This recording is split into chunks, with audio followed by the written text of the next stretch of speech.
दोस्तों, हम मनुष्यों के शरीर में ऐसे कई अंग हैं जिन पर हमारा ध्यान कभी नहीं जाता, जिन पर यदि हम ध्यान लगाएं और इसका उपयोग करें तो हम अपने शरीर को पूरी तरह से नियंत्रित कर सकते हैं। हम अपने मन को पूरी तरह से काबू कर सकते हैं। हमें और हमारे शरीर को जोड़ने वाली एक खास चीज जो हमारे पास है, किंतु हम इसका उपयोग नहीं करना जानते और ना ही हम कभी इस पर कोई ध्यान देते हैं। लेकिन यह इतना महत्वपूर्ण है जैसे कि एक मनुष्य, और यदि इसे हम अपने अभ्यास में ले आए, अपने नियंत्रण में ले आए, तो इस दुनिया की किसी भी परिस्थिति में, किसी भी बात पर आप पर कोई भी प्रभाव नहीं पड़ेगा। फिर चाहे वो बात अच्छी हो या बुरी हो, या फिर वो आपके खिलाफ ही क्यों ना कही गई हो, या फिर आप किसी विपरीत परिस्थिति में ही क्यों ना हो, लेकिन आप अपने आप को, अपनी मनस्थिति को नियंत्रित कर सकते हैं। हम में से हर कोई ये बहुत अच्छी तरह से जानता होगा कि हम सबका नियंत्रण दूसरों के हाथों में है। ये बात हर कोई जानता है, भले ही वो इसे स्वीकार ना करना चाहे। जब वो चाहता है तो हम खुश हो जाते हैं, और जब वो चाहता है तो हम दुखी हो जाते हैं। वो जैसा चाहता है वो हमें नाच नचाता है, और हम उसका कुछ नहीं कर पाते, क्योंकि हम खुद ही अपने आप पर नियंत्रण नहीं साध पाते। और इसकी एक और वजह है, क्योंकि हमें ऐसा प्रतीत होता है कि जो कुछ भी परिस्थितियां उत्पन्न हो रही हैं, जो भी अच्छा या बुरा हो रहा है, ये सब हमारी मर्जी से हो रहा है, हमारे कारण हो रहा है। इसलिए हम कभी इन चीजों पर ध्यान नहीं देते। अगर अभी भी आपको मेरी बातों पर यकीन नहीं है, तो एक पल के लिए शांत होकर यह सोचिए कि जब आप क्रोध करते हैं तो यह क्रोध आपको स्वयं ही आ जाता है, या फिर किन्हीं परिस्थितियों की वजह से, किन्हीं कारणों की वजह से, किन्हीं बातों की वजह से आपके भीतर क्रोध का संचार होता है।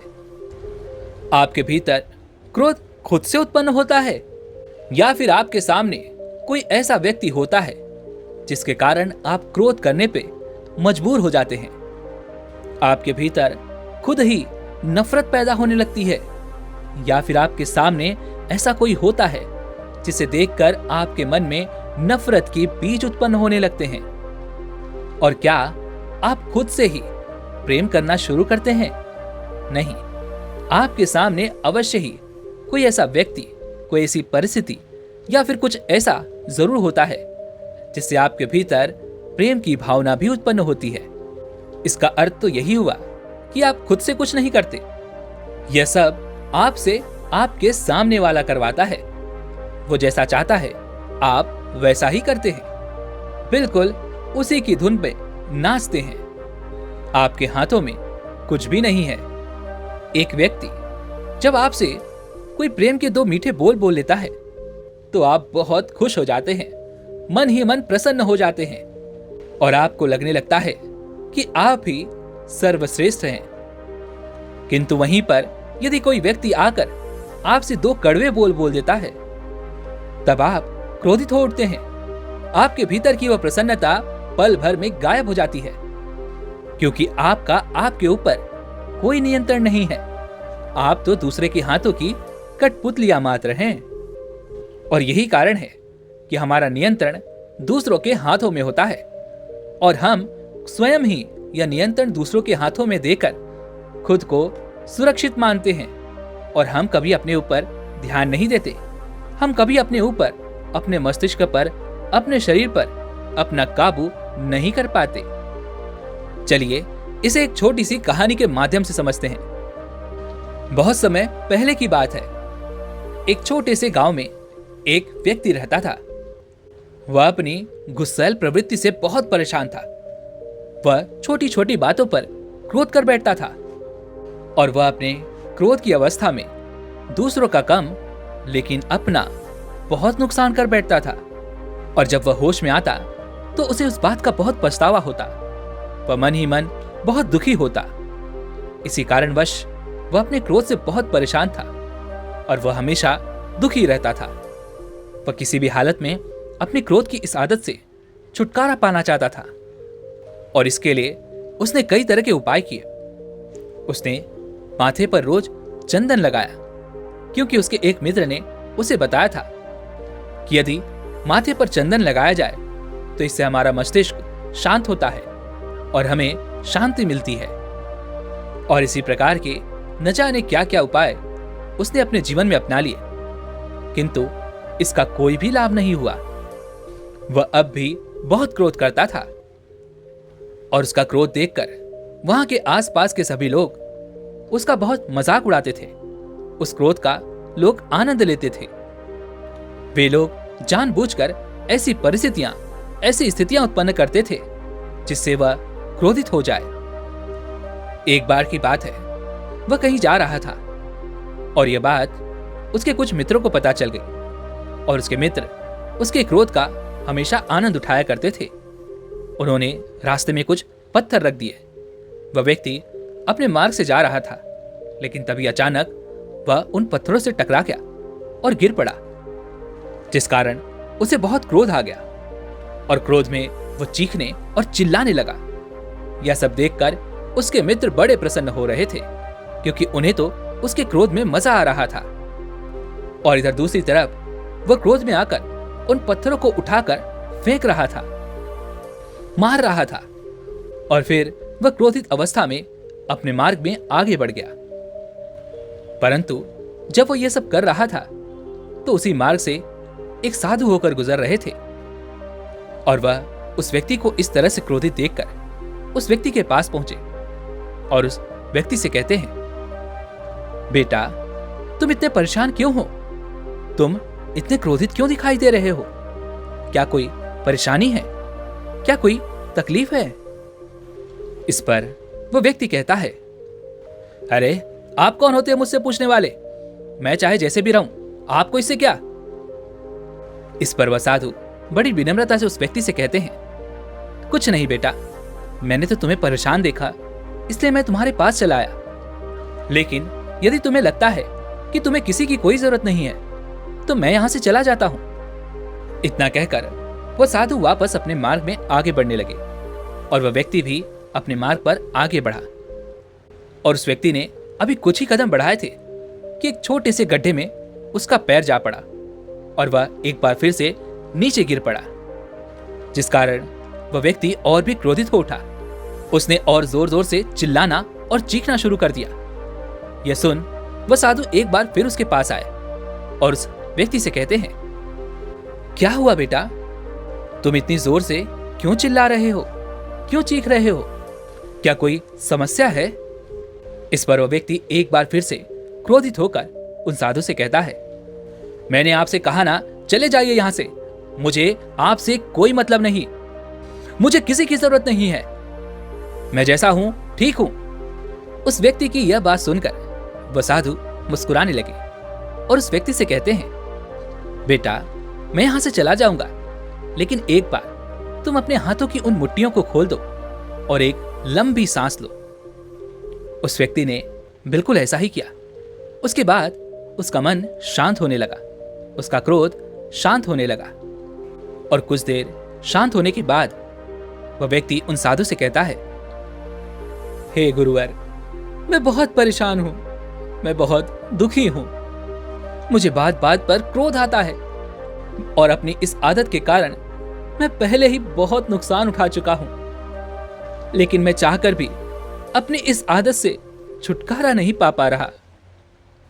मेरे मित्र ने, मेरे आसपास के लोगों ने, मेरे सगे संबंधियों ने मुझे कई तरह के उपाय बताए।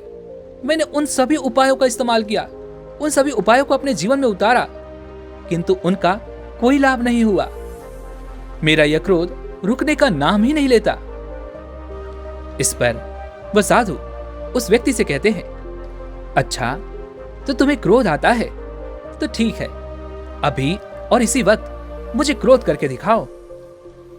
उन साधु की यह बात सुनकर वह व्यक्ति थोड़ा सा अचंभित हो जाता है और उन साधु से कहता है, हे गुरुवर, आप ये क्या कह रहे हैं? मैं अपने क्रोध के कारण ही तो परेशान हूं और आप मुझे क्रोध करने के लिए कह रहे हैं। इस पर वह साधु कहते हैं, हाँ हाँ, मैं तुम्हें क्रोध करने के लिए ही कह रहा हूं। मैं तुम्हारा क्रोध देखना चाहता हूं। तभी वह व्यक्ति उन गुरुवर से कहता है, हे गुरुवर, किंतु मुझे इस वक्त गुस्सा नहीं आ रहा। इस पर वह साधु कहते हैं, ठीक है, कोई बात नहीं, तुम मेरे साथ चलो। मेरे आश्रम में तुम अगले 10 दिन तक मेरे साथ ही रहना, क्योंकि मैं ये देखना चाहता हूं कि आखिर तुम क्रोध कैसे करते हो और तुम्हारा क्रोध कितना भयंकर है। वह व्यक्ति उन साधु की यह बात सुनकर कुछ देर के लिए सोच विचार में पड़ गया और वह कुछ देर सोच विचार करने के बाद उन साधु के साथ चलने के लिए तैयार हो जाता है। वह अगले 10 दिन उन साधु के साथ उस आश्रम में रहने के लिए तैयार हो जाता है और वह साधु उस व्यक्ति को लेकर अपने आश्रम पहुंचते हैं, जहां चारों तरफ हरियाली थी, शांति थी, ठंडी ठंडी हवाएं बह रही थी। यह देखकर उस व्यक्ति का मन और भी शांत हो गया। ऐसे ही 1 दिन बीता, 2 दिन बीते, 3 दिन बीते और देखते ही देखते पूरे 10 दिन उस व्यक्ति ने उस आश्रम में बिता दिए। और 10वें दिन वह साधु उसके पास आए और उस व्यक्ति से कहते हैं, क्या हुआ? पूरे 10 दिन बीत चुके हैं और अब तक तुमने क्रोध नहीं किया। मैं तुम्हारा क्रोध देखना चाहता हूं, मुझे अभी क्रोध कर कर दिखाओ। तभी वह व्यक्ति उन साधु से कहता है, किंतु हे गुरुवर, मुझे क्रोध नहीं आ रहा, मेरा मन बिल्कुल शांत है, मैं बहुत अच्छा महसूस कर रहा हूं। तभी वह साधु उस व्यक्ति से कहते हैं, ये सब बहाने नहीं चलेंगे, मुझे अभी और इसी वक्त क्रोध कर कर दिखाओ, क्योंकि मुझे तो तुम्हारा क्रोध देखना है। किंतु उन साधु के कहने पर भी वह व्यक्ति क्रोध नहीं कर पाया। तभी वह साधु उस व्यक्ति से कहते हैं, देखा, मैंने तुमसे कहा था कि तुम क्रोध नहीं कर सकते, लेकिन फिर भी तुम अपनी ही जिद पर अड़े थे कि मैं बहुत क्रोध करता हूं और मुझे बहुत क्रोध आता है, जिस कारण मैं अपना बहुत नुकसान भी कर चुका हूं। इस पर वह व्यक्ति कहता है, हे गुरुवर, मैं सच ही तो कह रहा हूं, मुझे बहुत क्रोध आता है और अपने क्रोध के कारण मैं बहुत परेशान हूं। अपनी इस आदत से मैं छुटकारा पाना चाहता हूं और इसी कारणवश मैंने अपना बहुत नुकसान भी कर लिया है। किंतु फिर भी यदि आपको मेरी बातों पर यकीन नहीं है तो आप मेरे गांव चलकर पूछ लीजिए, वहां पर सभी को पता है कि मैं कितना क्रोध करता हूं। इस पर वह साधु कहते हैं, अच्छा, अगर ये बात है तो ठीक है, चलो फिर तुम्हारे गांव चलते हैं, देखते हैं कि तुम सच कह रहे हो या फिर झूठ। वह व्यक्ति उन साधु को लेकर अपने गांव की ओर निकलता है, लेकिन तभी रास्ते में उन्हें एक व्यक्ति मिलता है और वह उन साधु को देखकर बहुत भला बुरा कहने लगता है। उन्हें तरह तरह के अपशब्द कहता है, तरह तरह की बातें सुनाता है। किंतु वह साधु चुपचाप होकर, शांत होकर उस व्यक्ति की सारी बातें सुनते हैं और जब वह व्यक्ति बोलते बोलते थक जाता है तब वह साधु उस व्यक्ति से कहते हैं, बेटा, क्या अब भी कुछ बाकी है तो कह दो, नहीं तो हम आगे चले जाएंगे। साधु की यह बात सुनकर वह भला बुरा कहने वाला व्यक्ति मुंह लटकाकर वहां से चला गया। लेकिन यह सब वह दूसरा व्यक्ति भी वहां पर देख रहा था और यह सब देखकर वह बड़ा अचंभित था। उसने उन साधु से कहा, हे गुरुदेव, यह सब क्या है?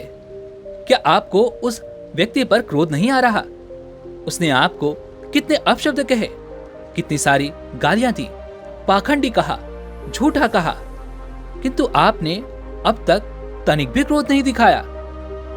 आप तो केवल शांत होकर खड़े थे और उसकी सारी बातें ध्यानपूर्वक सुनी और फिर उस व्यक्ति से यह भी कहते हैं कि अगर कुछ बाकी है तो वो भी कह दो। आखिर ये क्या है? क्या आपको क्रोध नहीं आता? इस पर वह साधु मुस्कुराने लगे और उस युवक से कहते हैं, बेटा, मैं अपना मालिक खुद हूं, मैं किसी का गुलाम नहीं हूं कि जब चाहे कोई मुझे रुला दे, जब चाहे कोई मुझे क्रोध दिला दे और जब चाहे कोई मुझे हंसा दे। मैं जैसा रहना चाहता हूं, मैं अपनी मर्जी से रहता हूं। भला किसी के लिए मैं क्रोध क्यों करूं? भला किसी के लिए मैं क्यों हंसूं? भला किसी के लिए मैं किसी और से प्रेम क्यों करूं? तभी वह व्यक्ति उन साधु से कहता है, किंतु हे गुरुदेव, मैंने तो यही देखा है कि यहां पर सभी लोग एक दूसरे के कारण ही क्रोध करते हैं, एक दूसरे से प्रेम करते हैं। दया, नफरत, सब कुछ किसी दूसरे के कारण ही तो करते हैं, और मैं भी तो यही करता हूं।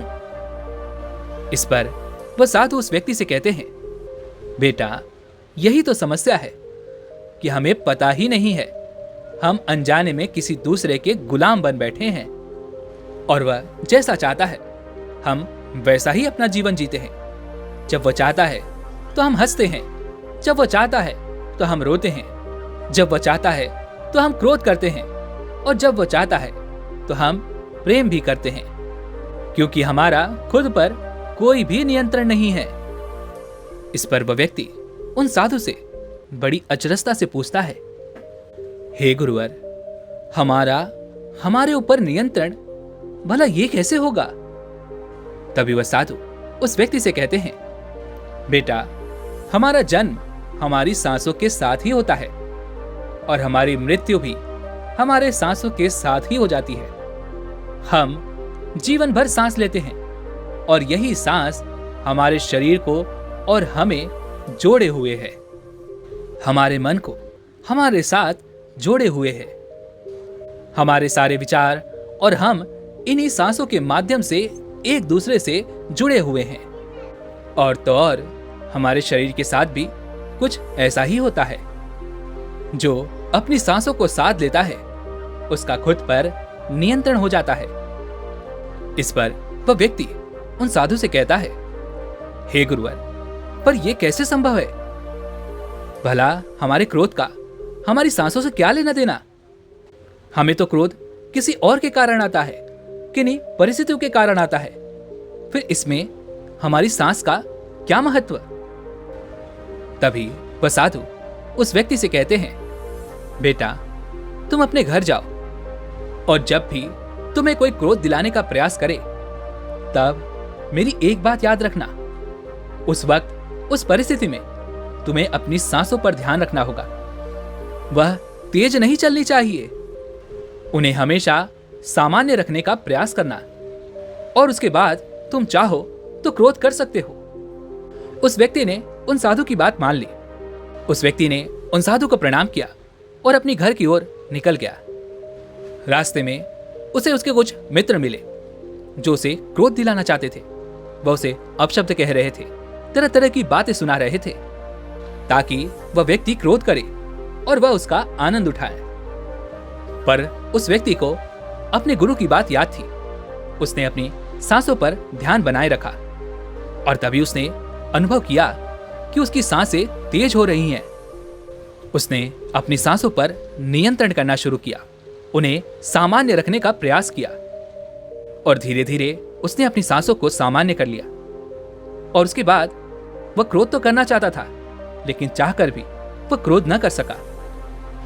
यह बदलाव देखकर वह बहुत प्रसन्न हुआ, और वह तुरंत ही उन साधु के पास वापस लौटा। वह उन गुरु को प्रणाम करके उनसे कहता है, हे गुरुवर, आप सत्य कहते हैं। हमारी सांसों का सीधा प्रभाव हमारे शरीर पर पड़ता है।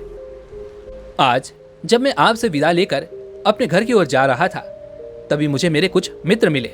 उन्होंने मुझे अपशब्द कहे, तरह तरह की बातें सुनाई, पर मैंने अपनी सांसों पर ध्यान दिया और उन्हें नियंत्रित करने लगा, और देखते ही देखते मेरी सांसें सामान्य हो गई, और फिर मैं चाहकर भी उन पर क्रोध न कर सका। यह गुरु मंत्र पाकर वह व्यक्ति बड़ा प्रसन्न हुआ। उसने उन गुरु को प्रणाम किया और वह वापस घर लौट गया। इस तरह से वह व्यक्ति अपनी सांसों पर ध्यान रखकर अपने क्रोध से मुक्ति पा गया, और अब उसे कोई भी क्रोध नहीं दिला पाता था, क्योंकि वह अपने गुरु के द्वारा दिए गए उस मंत्र का उपयोग करता।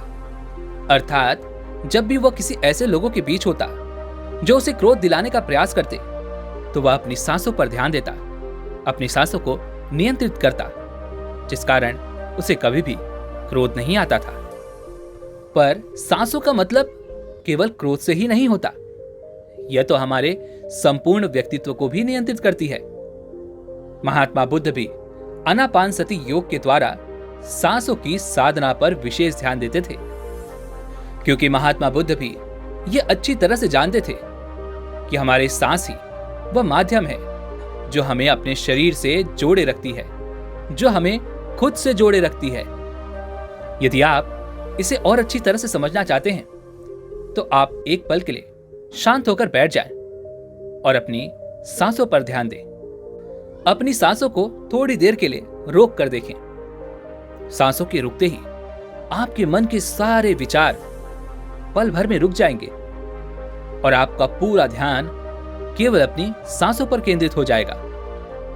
परंतु जैसे ही आप अपनी सांसें दोबारा लेना शुरू करते हैं, आपके विचार भी तुरंत ही दौड़ने लगेंगे। और अगर आप इसी क्रिया को लगातार दोहराते रहते हैं तो ध्यान करते वक्त एक ऐसा समय भी आपके सामने आएगा जब आपकी सांसें बहुत छोटी हो जाएंगी और वह केवल नाम मात्र के लिए ही रह जाएंगी और आपके विचार भी केवल नाम मात्र के लिए ही रह जाएंगे।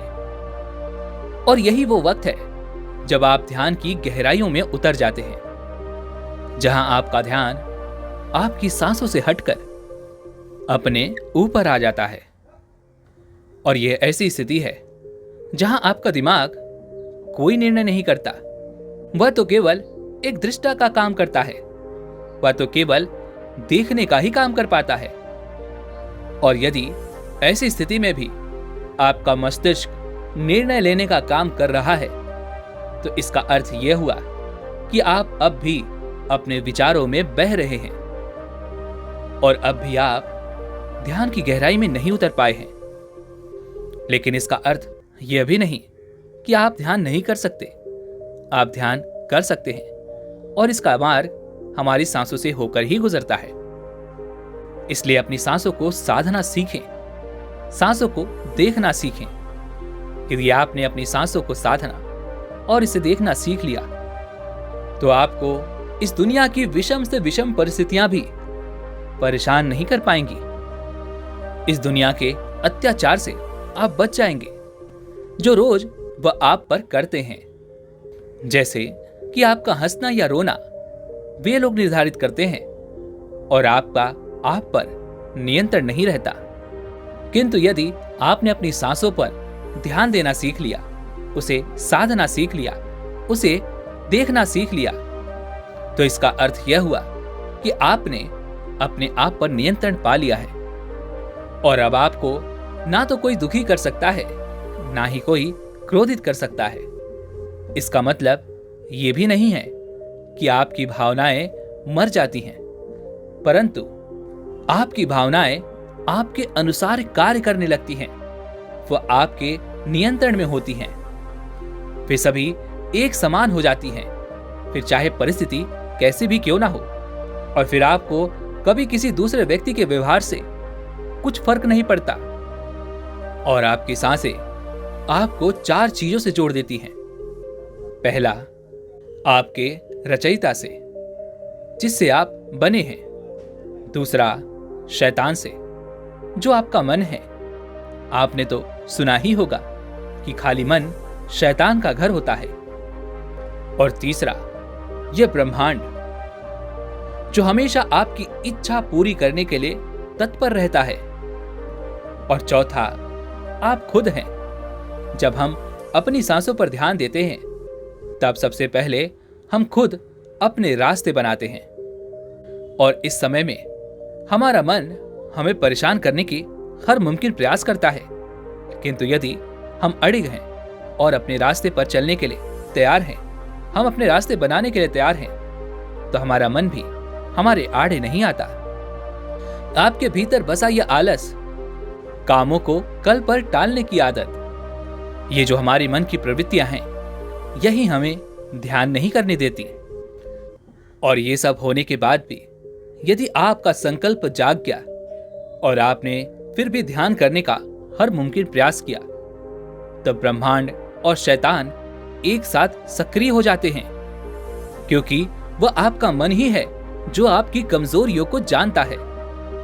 इसलिए वह आपको एक एक करके आपकी कमजोरियों के बारे में बताना शुरू करता है। वह आपके सामने आपकी कमजोरियां दिखाता है और ठीक उसी समय पर यह ब्रह्मांड भी सक्रिय होता है, जो आपके लिए रास्ता बनाता है ताकि आप अपने मार्ग पर आगे बढ़ सकें, अपने मन को हराकर ध्यान में उतर सकें और आप इस माया जाल से बाहर निकल सकें। लेकिन अधिकांश लोग इसी चंगुल में फंस जाते हैं, क्योंकि यह ऐसा मार्ग है जहां पर सत्य से ज्यादा भ्रम पैदा होता है, छल पैदा होता है। लेकिन जो व्यक्ति इस दुर्गम मार्ग को पार करने में सक्षम हो जाता है, उसके सामने यह ब्रह्मांड और ये शैतान दोनों नतमस्तक हो जाते हैं। और जैसे ही ये आपके सामने नतमस्तक होते हैं, आपकी पहचान खुद से होती है, आप खुद को जान पाते हैं और उसके बाद प्रकट होता है रचयिता। और जब रचयिता प्रकट होता है तो व्यक्ति मिट जाता है और वह रचयिता में विलीन हो जाता है।